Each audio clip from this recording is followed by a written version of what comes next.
कौन सी motor copper की है, कौन सी मोटर सिल्वर की है और कौन सी मोटर बुश वाली है और कौन सी मोटर बेरिंग वाली है। सबसे अच्छी मोटर कौन सी है, असल और नकल की पहचान।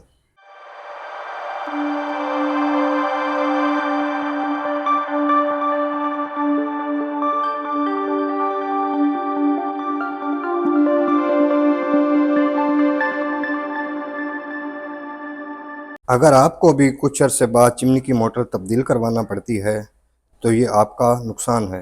अगर आप इस नुकसान से बचना चाहते हैं तो ये चंद चीज़ें समझ लें।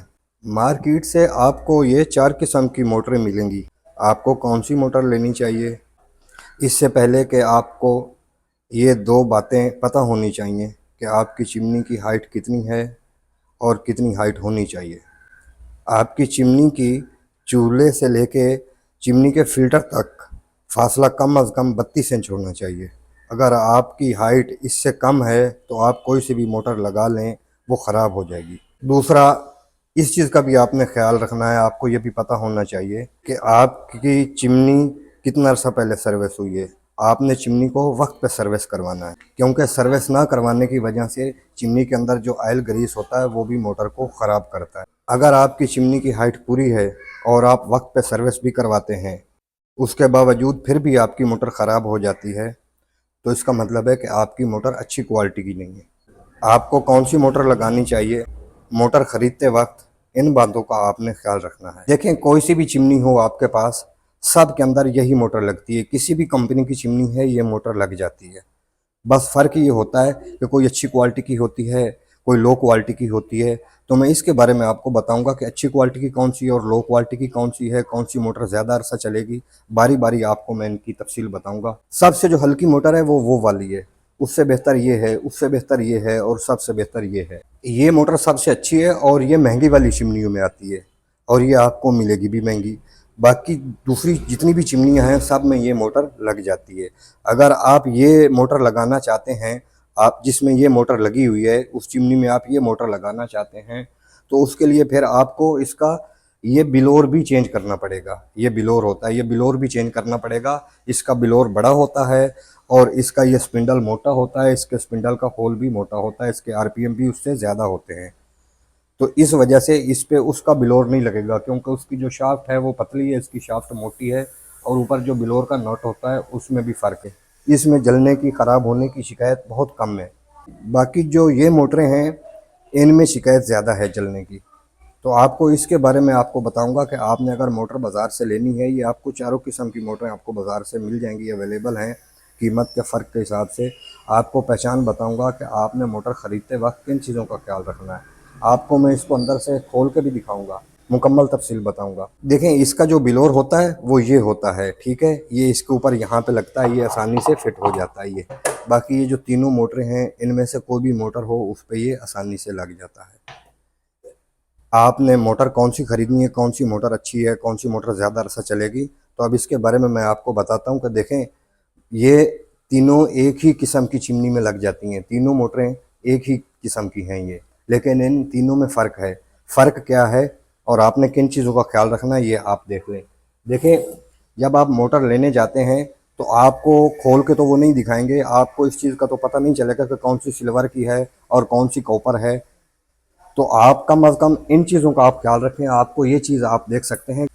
देखें, जो मोटर बुश में होगी तो उसकी ये पहचान है, देखें कि ये उसका नीचे वाली साइड से अगर आप देखेंगे तो यहाँ पे एक रबड़ की वाशर लगी होती है, कैप लगा हुआ होता है, यानी कि उसमें नीचे होल होता है, जो बुश वाली मोटर होती है। बुश वाली मोटर की ये पहचान है कि उसका यहाँ पे कैप होगा प्लास्टिक का, उसको आप उतारेंगे तो अंदर से आपको इसकी शाफ्ट नज़र आएगी। तो इसका मतलब है कि ये बुश वाली है। और बुश वाली मोटर की लाइफ इतनी ज़्यादा नहीं होती, क्योंकि ये कुछ अर्से बाद इसके अंदर जो होता है बुश वो घिस जाता है और उसमें प्ले आ जाती है और फिर रूटर आपका ये ऐसे ऐसे करता है और बाज़ औक़ात चिमनियाँ फिर आवाज़ भी दे रही होती हैं। तो ये तो हो गई बुश वाली मोटर की पहचान। अब आपको मैं बैरिंग वाली मोटर की पहचान बताता हूँ कि बैरिंग वाली मोटर आपको कैसा पता चलेगा कि ये बैरिंग वाली है। देखें, बैरिंग वाली मोटर नीचे से बंद होगी। जो जिस मोटर में बैरिंग होगा वो नीचे से बंद होगी, उसमें कैप नहीं होगा। देखें, मैंने आपको पहले ये मोटर ये मैंने आपको दिखाई है बुश वाली, इसका नीचे रूटर नज़र आ रहा है। इसमें जब आप लेने जाएंगे तो नीचे कैप लगा हुआ होता है प्लास्टिक का। अब इसका देखें नीचे ये बिल्कुल बंद है ये, तो ये बेरिंग वाली है, ये मोटर बेरिंग वाली है, ठीक है। बाकी कॉपर है सिल्वर है वो तो आपको नहीं पता चलेगा, और सिल्वर भी कॉपर की तरह ही होता है क्योंकि ऊपर वार्निश दिया हुआ होता है। और इसी तरह ये भी बेरिंग वाली है, लेकिन इन तीनों में फ़र्क है। देखें जो ये मोटर है ना, ये मोटर भारी है, इससे ये भारी है, इसकी अंदर की वाइंडिंग भी इससे भारी है, और ये जिसमें होल हुए हैं ये कट हैं, इसकी वाइंडिंग इससे हल्की है, और उसकी वाइंडिंग भी ऐसे ही है जैसे इसकी है।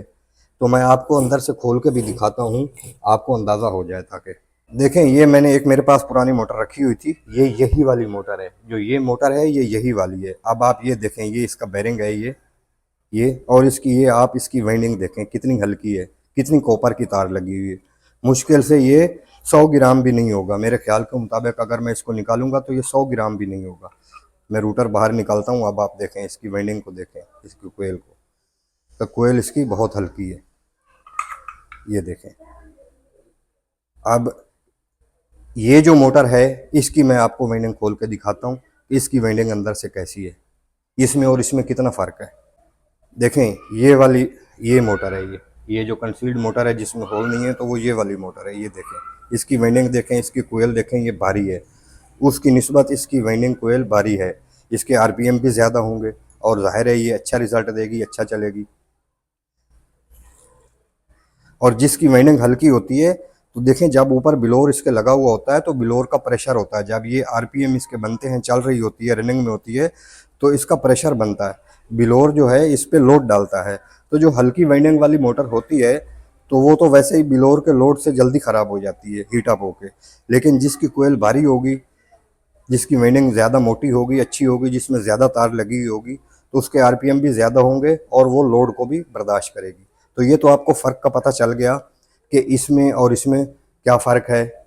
अब आप जब लेने जाएंगे तो आपने एक चीज़ और देखनी है, क्योंकि आपको खोल के तो वो अंदर से नहीं दिखाएंगे, आपको कैसा पता चलेगा कि इसकी वाइंडिंग भारी है या हल्की है। तो आपको ये चीज़ भी मैं दिखाता हूँ।